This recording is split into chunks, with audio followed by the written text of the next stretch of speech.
Well, in the spirit of honesty and transparency, I say good afternoon to all of you. I'd like to offer my thanks and welcome to all the representatives and delegates from ICO and participating governments. I'd like to thank our hosts for having us here. I'd like to thank the Executive Director for inviting me to speak. And I'd like to thank all of you for your endurance and patience. And I'm going to try to not take too much advantage of that. I recognize that I'm the last thing standing between you and lunch, and I hate to get in the way of a good meal. I also have pared down my presentation from its initial 375 slides to a much more manageable 200 slides, so this shouldn't take more than an hour and 45 minutes. I'm here today to talk about the view from the specialty coffee arena. I want to expound on that, but I also want to acknowledge that I'm talking to a room full of people who are deeply and irrevocably invested in coffee. And almost everything I have to say to you today has been said by somebody else in some much more eloquent fashion than I possess the capacity to deliver. So please forgive me for some of the redundancy here. Some of what I'm going to say you've heard already well said. But I will try and tie it all together in a way that relates back to our theme and in a way that provides you with a thought or two about how we might move forward. So first of all, I want to acknowledge the three virtues of coffee that Mr. Ely referred to: pleasure, health, and sustainability. And as an actor in specialty coffee, these are very clear and prominent to me. In particular, in pleasure, pleasure undoubtedly, specialty coffee leads the way in terms of a pure gustatory experience. The absolute enjoyment of a cup of coffee for its own sake, specialty coffee drives that value up. Even considering the emotional content, and I thought that little film clip did a great job of putting forward the emotional content that coffee brings to bear, the pure qualitative content of a great cup of coffee is also meaningful. And I would say that the viewpoint from the specialty arena is the ongoing challenge of actually delivering that qualitative difference over time. For a number of reasons, because it's increasingly challenging to get truly exceptional coffees, and because the differentiation between the ordinary and the extraordinary in coffee is becoming narrower and narrower as dramatic improvements have taken place at the lower end of the value chain. I'd also suggest that we have an obligation to give the consumer more and more clues about the quality of the experience that they're having. Certainly, we want to deliver this qualitatively different product in a different way.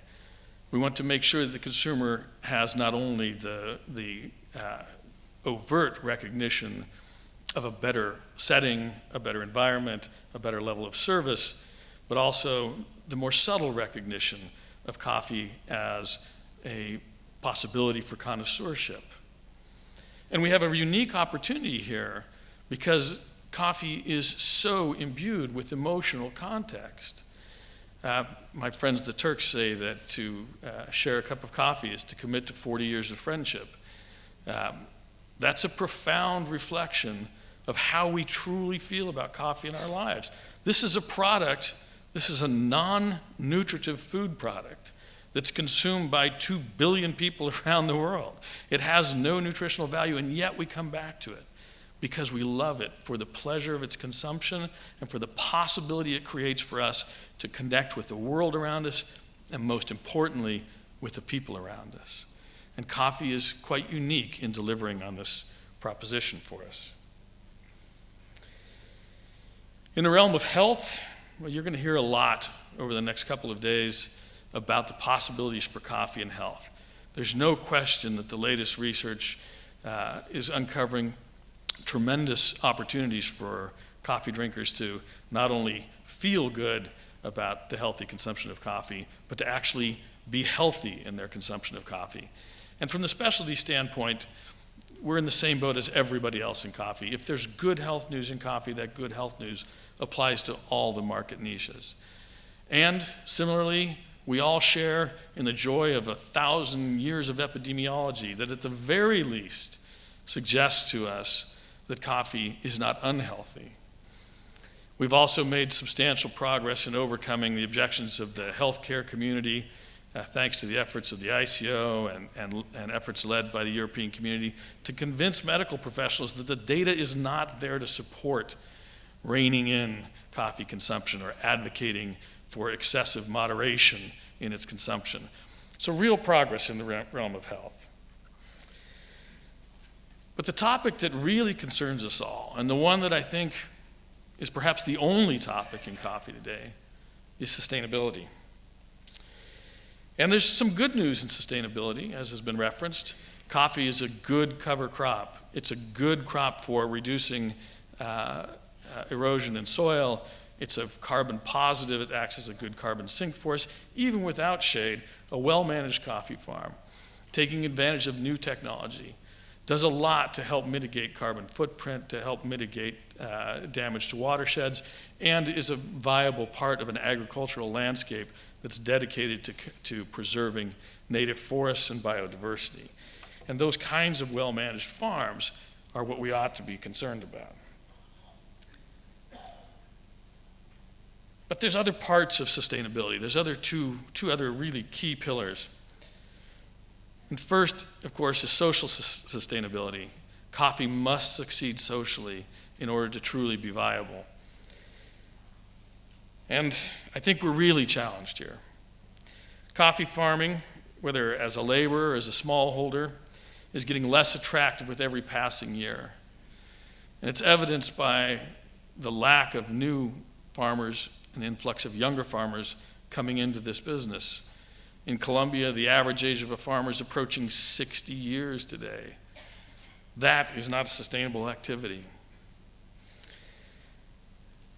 Coffee farmers just don't view coffee as an activity that's going to return a viable lifestyle to them. And their children certainly don't look at it that way.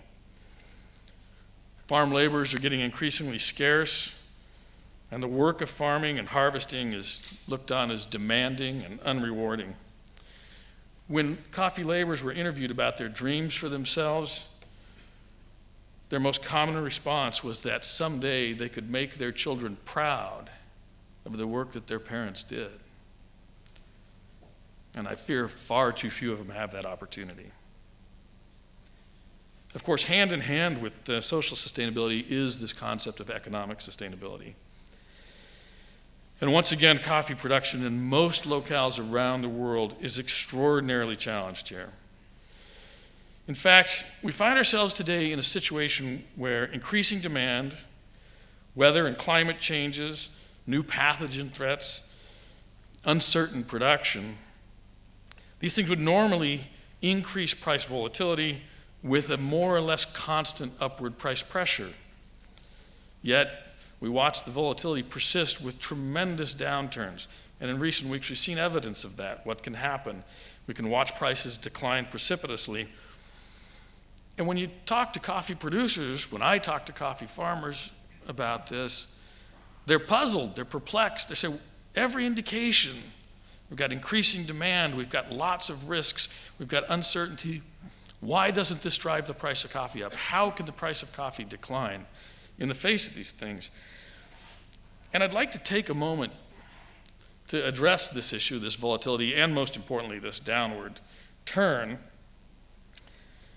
and try to examine the paradox that seems to be apparent here, and try to understand why that paradox is with us. So first, you heard a fantastic look on the future of consumption from Mr. Neumann, and I have to, again, much more elegantly presented than I ever could. But these are some of the possible futures for coffee consumption that lie ahead of us. And clearly things are going in the direction that we like. They're moving upwards at a clip towards the high end of the possible here at that over 2% annual growth rate. And again, that seems to be quite bullish news. It would suggest that there will be an increasing demand for coffee in an environment where it's increasingly challenged to deliver. Economic theory, simple supply and demand, suggests that that kind of active growth, coupled with lots of risk and some constrained supply, would drive up the price. So why are prices falling rather than rising? Well, again, Mr. Neumann gave us a great look at the balance of Arabica and Robusta production over time. But I'd like to take another look at that. First, we'll take a look at this sort of balance between production and consumption, which has been ongoing in the world. It looks like pretty much parity between what we want to drink and what we can provide ourselves to drink. Again, with risk added in here and an upward growth curve, this would suggest, parity would suggest that there should be upward price pressure, not downward price pressure. But if we take that look at what we're drinking and we parse it just a little differently, we see this. This is a look at exportable production. And the blue lines, the blue columns, represent the combined quantities of natural Arabica and Robusta that have been exported. And the red bar represents washed Arabica exports. So these are export qualities only. And there's a little bit of a trick of scaling in here. This thing starts at 30 million bags and goes up from there. But if you look, you can see the trend line, that red line that extends across the bottom of that graph. That's the trend line for worldwide production of export quality washed Arabica. It's flat to declining. In the past coffee year, total exports in washed Arabica were somewhere between 30 and 35 million bags, depending on whose numbers you use. And that's relatively unchanged in almost 3 decades. We're not producing more washed Arabica coffee. So again, in the light of that, if you're a Central American producer of washed Arabica coffee, you're perplexed. All indicators are that prices should be going up. Why are they not firm? Well, I would suggest that the entry point into increased production, into increased consumption worldwide, has not been the mature markets. Clearly, the entry point has been in emerging markets and in some producing countries. And how do you encounter coffee for the first time in an emerging market? Not like that first slide or the second slide. Most likely you encounter something like this, some combination of soluble and other products, or perhaps a value-priced entry-level Arabica coffee in its roasted ground format. Of those 50 million bags of consumption growth that we've experienced in recent years, 100% of that need, all 50 million bags, has been met by Robusta and natural Arabica. And so I would posit that what is really making this a confounding marketplace, that's really perplexing, that's generated this paradox, is that we're thinking in an absolute incorrect manner about issues around risk management and issues around price discovery and issues around the commodity trade of coffee. The New York Sea, whose underlying deliverable commodity is washed Arabica coffee, still remains the price benchmark in a world that cares less and less and less about washed Arabica coffee. So we're benchmarking, we're pricing, we're managing risk, we're operating a global industry against a market mechanism that does not address the real product. The real product of coffee on a worldwide basis today is some combination of natural Arabica and Robusta. So what do we do about this? Well, first, we have to give ourselves a reality check. I love this concept of a virtuous cycle. It has great resonance with me and it's meaningful. But I have to say, to focus on coffee and health in an unhealthy supply chain is a travesty. And to celebrate the pleasure that coffee delivers to us as consumers while so many producers suffer is a perversity. And to invest in an unsustainable supply chain is a lunacy. So here's my call to action for you.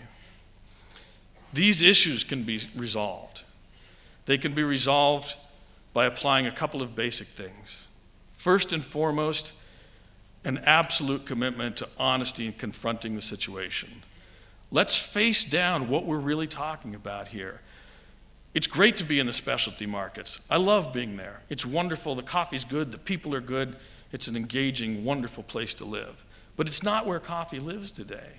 Coffee lives in markets that are much more economically difficult for people to survive in. And that we have to be aware of that. We have to focus some of our energy, not just on the top end of the market, but also on the volume producers of natural Arabicas and Robustas. And we have to do it, secondly, along with honesty, collaboratively. No company, no country, no NGO, no organization of any kind can confront these issues. They're complex, they are stubborn, they're global in nature, they're compounded by speculators, by currency trading, by a host of other things. So if we're to address these problems, we must do that in an active collaboration between trade, between the public sector and their policymakers, between civil society. And I invite all of you to participate. There are dozens of initiatives extant today that hope to address one or more issues in this complex problem. I suggest that we'll only be successful if we can find a way to create collaborative impact where we unite the efforts of individuals, of companies, of governments, of NGOs, of all of us, all of the human beings who interact with all the other human beings on this planet. And we move forward together with an eye towards creating shared value for everyone in every aspect of our coffee value chain. Thank you.